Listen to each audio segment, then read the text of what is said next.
तो एनडीए में लगभग ये तय हो गया कि आखिरकार किस पार्टी को कितनी सीटें मिलने वाली है और कौन कहां से चुनाव लड़ने वाला है। काफी समय से बवाल चल रहा था एनडीए के अंदर, जहां पे सब पार्टी अपना अपना राग आलाप रहे थे। जहां पे जीतन राम मांझी को अलग सीट चाहिए था, चिराग पासवान तो अलग ही दावा कर रहे थे, उपेंद्र कुशवाहा को भी ज्यादा सीट चाहिए था, जेडीयू का भी एक अपना जो है वो बात था, भाजपा का भी अपना बात था।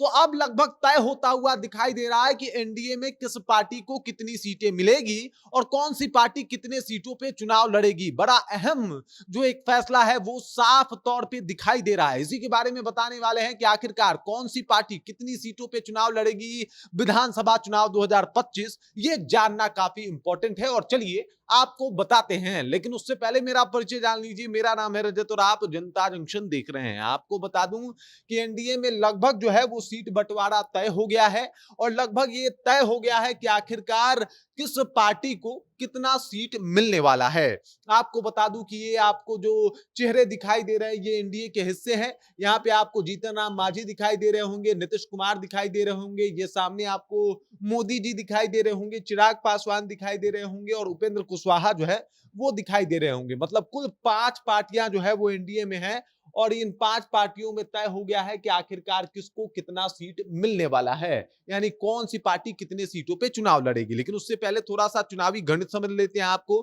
किस बार आंकड़ा कैसा है। तो आंकड़ा देखने के लिए आपको याद करना पड़ेगा लोकसभा चुनाव 2024, जहां पे एनडीए को 31 सीटें मिली थी, 31 सीटें मिली थी और 31 सीटों की अगर बात की जाए तो 31 सीटों में अगर देखा जाए तो लगभग 177 विधानसभा जो है वो कवर होता है, यानी 177 विधानसभा अगर लोकसभा के हिसाब से देखा जाए तो इतने सीटों पे जो है वो एनडीए का दावा है कि भाई हम तो इतना आराम से जीत जाएंगे। और इसी वजह से क्योंकि यहाँ पे लोकसभा का चुनाव ये लोग आसानी से जीते हैं। अब आते हैं वापस एक बार महागठबंधन के भी आंकड़े को समझ जाते हैं। तो महागठबंधन जो है कुल 66 सीटों पे जो है विधानसभा जो सीटें हैं वहां पे उनका बढ़त है। लेकिन विधानसभा का चुनाव थोड़ा अलग होता है, इस बात को समझना पड़ेगा और इसमें हो सकता है कि बहुत सारी सीटें लूज कर दे जो है वो एनडीए। लेकिन देखना यह है कि आखिरकार बंटवारा कितने सीटों पे हुआ है। तो चलिए आपको बता देते हैं। अगर बात किया जाए तो चिराग पासवान का मानना था कि भाई साहब इनको 50 सीटें चाहिए, 50 सीट मांग रहे थे।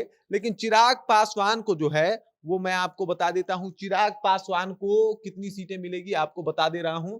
तो चिराग पासवान को मिल सकती है लगभग 25 सीटें। जी बिल्कुल 25 सीटें जो है वो चिराग पासवान के खाते में जाती हुई दिखाई दे रही है। यहाँ पे आपको भाजपा दिखाई दे रहा है तो भाजपा को 100 से 102 सीटें जो है वो भाजपा ले सकती है और इतना ही सीट पे दावा जो है वो कहीं ना कहीं जेडीयू का भी है, यानी 100 से 102 सीटें जेडीयू को भी मिल सकता है। एनडीए में सीट बंटवारा लगभग इसी प्रकार से होने वाला है। अब आ जाते हैं आपको जीतन राम मांझी के ऊपर। इन्होंने भी दावा किया था कि भाई साहब इनको 25 सीटें चाहिए, 20 से 25 सीटें। तो माना जा रहा है कि लगभग 10 सीटें जो है एनडीए इस बार इनको देने वाली है, यानी जीतन राम मांझी को देने वाली है। और उधर अगर देखा जाए तो आपको उपेंद्र कुशवाहा दिखाई दे रहे हैं, इन्होंने भी 20 सीटों का मांग किया था और 5 सीटें जो है इनके खाते में लगभग जाती हुई दिखाई दे रही है। मतलब इस बार सीट बंटवारा इसी ढंग से होने वाला है जहां पे 25 चिराग पासवान के खाते में दिखाया जा रहा है। मतलब 25 सीटों से चिराग पासवान की पार्टी जो है वो चुनाव लड़ेगी। 100 से 102 पे जो है वो कहीं ना कहीं बीजेपी चुनाव लड़ता हुआ दिखाई दे रहा है। 100 से 102 पे ही आपको जो है वो जेडीयू भी चुनाव लड़ सकती है। इसके अलावा अगर बात किया जाए तो मांझी को जो है वो 10 सीटें मिल रही है और उपेंद्र कुशवाहा को जो है यहाँ पे 5 सीटें मिलती हुई दिखाई दे रही है। इसी हिसाब से जो है एनडीए में टिकट बंटवारा हो रहा है और सूत्र की मानी, मतलब सूत्रों के हवाले से खबर आई है कि कुछ इसी तर्ज पे जो है इस बार सीट का बंटवारा होगा और कुछ इसी तरीके से जो है एनडीए में सीट बांटे जाएंगे। बाकी लगभग ये भी तय हो गया है कि ये सभी नेता जो है इस सीट बंटवारे से सहमत भी होते हुए दिखाई दे रहे हैं। मतलब ये जो जितना भी बवाल बताया जा रहा था वो बवाल अभी शांत पड़ गया है। इस तरीके से सीट बंटवारा किया जाएगा और कोई बवाल जो है वो नहीं मचाएगा, ये लगभग तय होता हुआ दिखाई दे रहा है।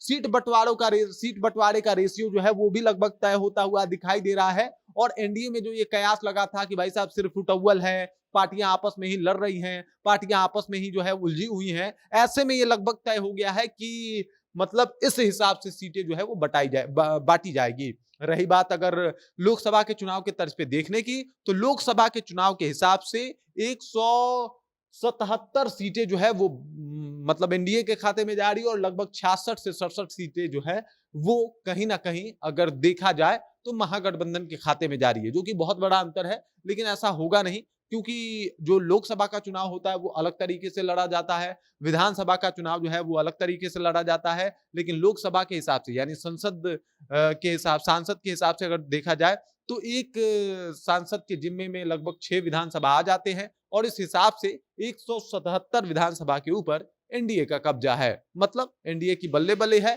टिकट बंटवारा भी लगभग कंफर्म होता हुआ दिखाई दे रहा है। बाकी इस खबर, इस जानकारी को लेकर आप क्या सोचते हैं, आपके जहन में क्या कुछ चल रहा है, कृपया कमेंट कीजिए और अपना विचार हम तक पहुंचा दीजिए। बाकी आप देख रहे हैं जनता जंक्शन और मेरा नाम रजत है।